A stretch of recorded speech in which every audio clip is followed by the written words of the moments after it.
Hello and welcome to Heavy Metal Rex. My name is Wason. For vehicular acceleration testing, I finally have a muscle car. I have not had a muscle car on this channel since Artis's Mustang, which was last year, which again, ironically, was in the wintertime.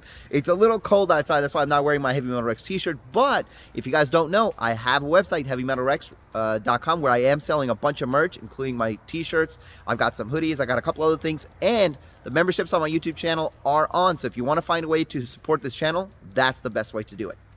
So like I was saying, I finally got a charger. I've been trying to get a 392 for so long, whether it was a Charger or a Challenger. Ryan, if you remember, he actually had the WRX. We raced it when we did the 350 horsepower versus the 350 horsepower video, which I'll link on here so you guys can go back and watch that.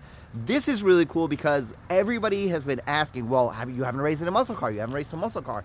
Now, what's interesting about this race is my car makes 386 horsepower right now to the wheel. This makes 405. Now, if we think back at the BMW race that I did with that big old SUV, even though that SUV made almost 600 horsepower, it was 5,800 pounds, right? Power to weight is going to matter here. Now, what's even more interesting is this car is actually going to be going under some slight modifications in the coming future. So I'll be able to do another video with this modified, making even more horsepower, which is always really interesting.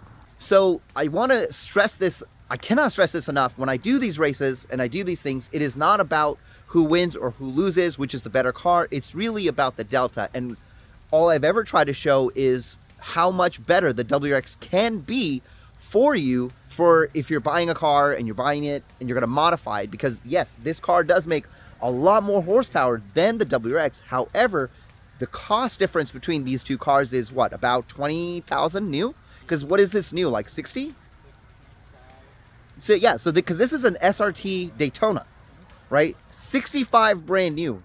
Now that's, where's my hand? That's 30, right? You can get that for 30, and with maybe about $4,000 to $5,000 worth of mods, basically at 400 horsepower. So like, these are the things that I try to bring to you guys because I believe this is really important. And yeah, older Subarus, it was harder to make 400 horsepower. That's not the case anymore. All right, Ryan is actually going to pop in the car. Obviously, because the car is stock, there really wasn't anything else I needed to ask him about it. So, you know, normally I let people kind of tell us more about the car, but there's nothing here to tell yet. When he gets mods, he'll tell us. So he's going to give us a couple of exhaust clips here.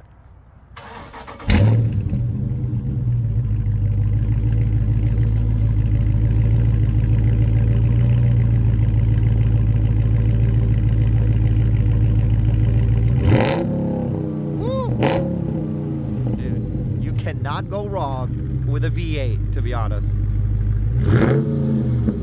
I'm really excited for this one. I'm actually gonna get the cameras on the car. I'm gonna be doing some 360 footage for my race, and I'm probably gonna swap over because I really want to catch the exhaust note on that Charger.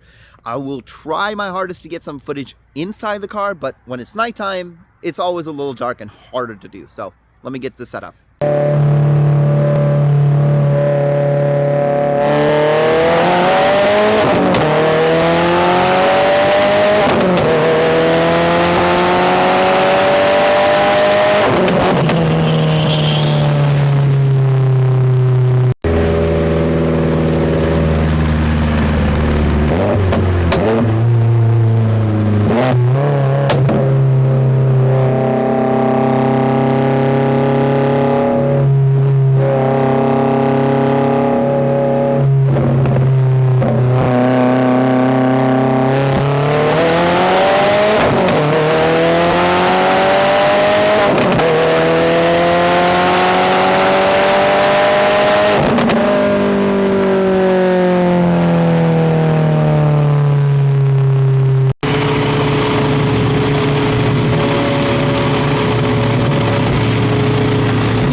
that was interesting.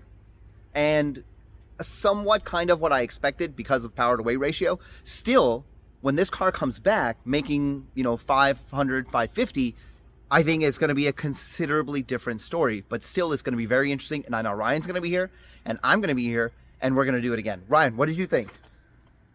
It was good. Yeah. Was it something, did you expect that? I did. Yeah. The WRX is far lighter than over 1,000 pounds. Almost, well, with my fat ass in it, yeah. It's like almost 3,400 pounds. But it was still pretty good, neck and neck on the first kind of the pulls, and then he would get away because I'd be heavy. And then normally when we're like around 105, 110, as I start creeping up. Yeah, it doesn't move. That's what was really interesting because like the 60, when we did the 60 rolls, that's where I would look in my side view and it never budged. And we went up to I feel like a pretty good amount of speed to test it. And once you're tuned, I'll be the one behind. But it's still going to be interesting to see how much behind, because remember, the result isn't that important. It's the delta that is important. And if you don't know what the delta is, that is the difference between the two values. So whichever one is faster, right? It's not interesting when I race Austin's Mustang, which is 1,000 horsepower. That's not interesting. He knows he's going to win. I know I'm going to lose by like 14 cars. But when the cars are very close, that's what makes it interesting. Win or lose, it doesn't matter. It's seeing like, you're like, wow, you can appreciate how these two machines are kind of fighting back and forth. Even this thing, this is 100% stock, right? Drive this off of the factory and it still takes that much performance parts in this WRX to actually be faster than this. So like, don't get me wrong, you're not beating a Daytona SRT with a stock WRX. Put that out of your mind. That's never going to happen. You're going to get blown away. This is a fact. But I think it for every car that I run against, it further like solidifies the fact that I think it is still fantastic, tuned, and it's still so far rock solid. Anyway, I hope you guys enjoyed the video. I hope you learned something. I know I did. And I will see you guys in the next one. Before you go, if you like this video, please consider subscribing to the channel. Hitting that subscribe button costs you guys nothing and it gains me everything. I try to provide as much entertainment and information as possible, whether you're looking at my racing series, Vehicular Acceleration Testing, or you're looking at Tuner Talk, which is actually a great series for newcomers and veterans. My only goal is to try to make the VB community better, and I can't do that without your help. Thank you.